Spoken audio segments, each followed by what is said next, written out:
नमस्कार, हिमाचल समाचार में आपका स्वागत है। आज के मुख्य समाचार। मुख्यमंत्री ने कहा, हरित परिवहन को बढ़ावा देने के लिए राज्य में तेजी से विकसित हो रहा ईवी इंफ्रास्ट्रक्चर। राज्य सरकार ने की 402 स्थानों पर ईवी चार्जिंग स्टेशन स्थापित करने को स्वीकृति प्रदान। रंग लाने लगे दुग्ध उत्पादन को बढ़ावा देने के प्रदेश सरकार के प्रयास। दूध के न्यूनतम समर्थन मूल्य में ऐतिहासिक वृद्धि पर पशुपालकों ने मुख्यमंत्री का जताया आभार। और अब समाचार विस्तार से।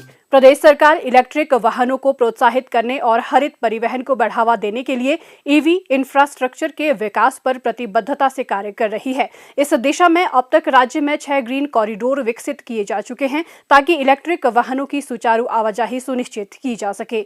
इसके अलावा राज्य सरकार ने 402 स्थानों पर ईवी चार्जिंग स्टेशन स्थापित करने को स्वीकृति प्रदान की है। चयनित स्थानों में मुख्य रूप से सरकारी परिसरों जैसे लोक निर्माण विभाग के विश्राम गृह, परिधि गृह, उपायुक्तों व पुलिस अधीक्षकों के कार्यालय परिसर आदि शामिल हैं। इनमें से लोक निर्माण विभाग के विश्राम गृहों में 252, जल शक्ति विभाग के विश्राम गृहों में 19, हिमाचल प्रदेश राज्य विद्युत बोर्ड निगम के परिसरों में 18, वन विभाग के परिसरों में 100, उपायुक्त और पुलिस अधीक्षक कार्यालय परिसरों में 12 और BBNDA कार्यालय में 1 चार्जिंग स्टेशन स्थापित किया जाएगा। मुख्यमंत्री ठाकुर सुखविंदर सिंह सुक्खू ने कहा कि प्रदेश सरकार की इस पहल का उद्देश्य राज्य में एक मजबूत और प्रभावी ईवी चार्जिंग नेटवर्क विकसित करना है। इससे सरकारी विभागों को इलेक्ट्रिक वाहनों को अपनाने में सुविधा मिलने के साथ साथ हरित परिवहन को बढ़ावा मिलेगा। ये कदम पर्यावरण संरक्षण की दिशा में भी एक महत्वपूर्ण पहल साबित होगा। राज्य सरकार ने सभी विभागों को इलेक्ट्रिक वाहन खरीदने के निर्देश दिए हैं, जिसके चलते प्रदेश में इलेक्ट्रिक वाहनों की संख्या में निरंतर वृद्धि हो रही है। प्रदेश में अब तक 4,997 इलेक्ट्रिक वाहनों का पंजीकरण हो चुका है। ई टैक्सी योजना के तहत 500 इलेक्ट्रिक टैक्सियों को विभिन्न सरकारी विभागों में शामिल किया जा रहा है। इसके अलावा अन्य राज्यों से आने वाली ई बसें और टैक्सियां भी प्रदेश में पर्यावरण संरक्षण को बढ़ावा दे रही हैं। इसके दृष्टिगत प्रदेश में ई चार्जिंग स्टेशनों की आवश्यकता और अधिक बढ़ गई है।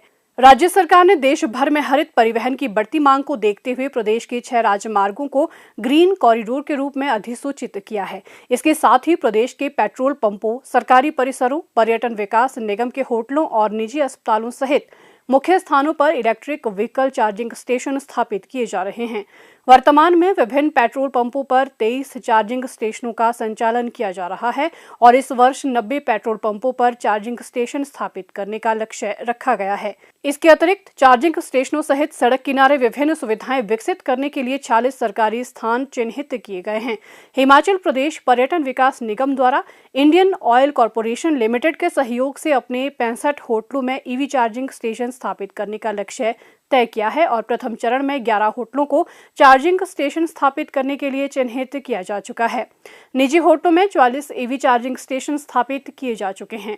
मुख्यमंत्री ने कहा कि इलेक्ट्रिक वाहनों को बड़े स्तर पर परिवहन क्षेत्र में अपनाने से हिमाचल प्रदेश में सतत पर्यावरणीय विकास को बढ़ावा मिलेगा। राज्य सरकार इलेक्ट्रिक परिवहन के क्षेत्र में हिमाचल प्रदेश को अग्रणी केंद्र बनाने के लिए प्रतिबद्ध है। ग्रामीण अर्थव्यवस्था को आत्मनिर्भर बनाने के हिमाचल प्रदेश सरकार के प्रयास अब रंग लाने लगे हैं। डेयरी क्षेत्र ग्रामीण अर्थव्यवस्था का मजबूत स्तंभ है। इस क्षेत्र में प्रदेश सरकार द्वारा लिए गए निर्णयों का सीधा लाभ किसानों और सहकारी सभा समितियों को मिल रहा है। दूध के दाम में की गई ऐतिहासिक वृद्धि से दुग्ध उत्पादक खुश हैं। इससे उनकी आर्थिक स्थिति सुदृढ़ होने के साथ ही दूध का उत्पादन भी बढ़ा है। सराज विधानसभा क्षेत्र की महिला दुग्ध उत्पादक एवं क्रय विक्रय सहकारी सभा समिति घुमराला जरोल दुग्ध उत्पादन के क्षेत्र में नई उपलब्धियां हासिल कर रही है। समिति के सचिव श्री सुशील कुमार ने बताया कि पशुपालन उनके जीवन का अहम हिस्सा है। हर घर द्वार में दूध का उत्पादन अच्छे स्तर पर होता है, परंतु दूध की मांग गांव स्तर पर कम होती है। इसी को देखते हुए गांव के कुछ लोगों के सहयोग से घुमराला महिला उत्पादक क्रय एवं विक्रय सहकारी सभा समिति का गठन किया गया। ये केंद्र अभी तक 824 पशुपालकों को अपने साथ जोड़कर लाभ प्रदान कर चुका है।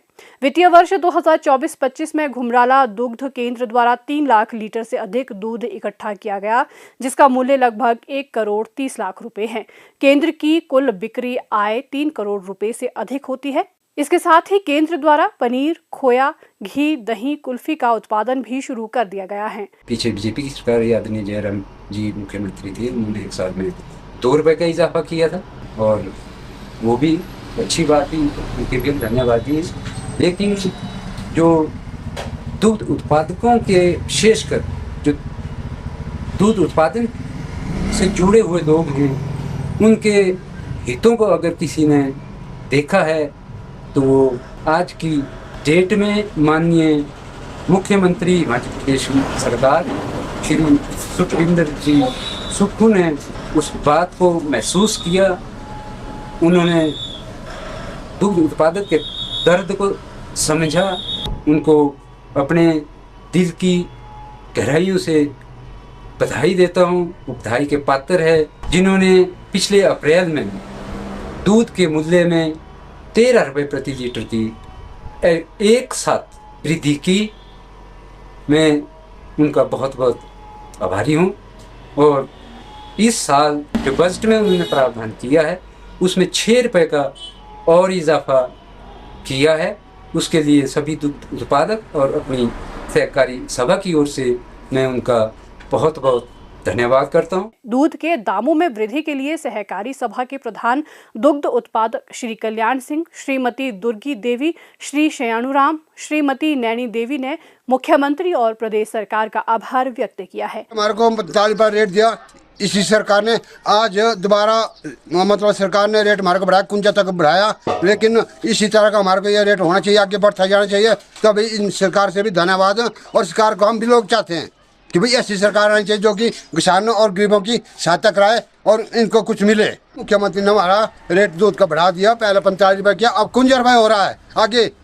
है जी, बहुत बहुत धन्यवाद है हमारे मुख्यमंत्री सुक्खू की भी। यहाँ पे जो हमारी घुमराला के नाम से ये जो दूध की सोसाइटी खुली है, ये यहाँ के स्थानीय जितने भी यहाँ जो निकटवाई गांव हैं उनके लिए एक बहुत अच्छी सरकार की तरफ से पहल रही है। इसमें यहाँ पे दूध अच्छे रेट में बिक रहा है। जैसे कि गवर्नमेंट ने इस बार दूध का रेट भी बढ़ा दिए हैं, अभी 45 रुपये से 51 रुपये किया। इसके लिए हम मुख्यमंत्री श्री सुखविंदर सुक्खू जी का हार्दिक धन्यवाद करते हैं और उनके हम हमेशा धन्यवादी रहेंगे। हमारी सोसाइटी में दूध के रेट अच्छे मिलते हैं और किसानों सीएम ने हमारा जो रेट पिछले साल 12-13 रुपये बढ़ाया था, इस बार 6 रुपये और बढ़ाया है। आगे हम सीएम का धन्यवाद करते हैं और आगे भी किसानों के लिए रेट बढ़ाए। हमारा यहाँ बहुत अच्छा काम चला हुआ है, रेट हमको बहुत अच्छा मिल रहा है। जैसे हम सीएम का ये धन्यवाद करते हैं। साल में 12-13 रुपये रेट मिला, हमें अब 6 रुपये और मिल गए। तो हमारा 60-65 तक जाता, सब 70 से ऊपर बस हो जाएगा। तो इसलिए हम इसका भी धन्यवाद करते हैं, सीएम का भी, तो लोगों का भी यहाँ फायदा हो रहा है सबका। प्रदेश का डेयरी क्षेत्र आत्मनिर्भर हिमाचल की संकल्पना को साकार करने के साथ साथ महिलाओं को सशक्त बना रहा है। हिमाचल समाचार देखने के लिए सब्सक्राइब करें यूट्यूब चैनल हिमाचल समाचार, लाइक करें Facebook page information and public relations department Himachal Pradesh और सीएमओ हिमाचल, फॉलो करें @DPRHP और सीएमओ हिमाचल, फॉलो करें इंस्टाग्राम @DIPR हिमाचल और सीएमओ हिमाचल, विजिट करें वेबसाइट www.himachalpr.gov.in। इस अंक में इतना ही। कल फिर होगी मुलाकात, दीजिए इजाजत, नमस्कार।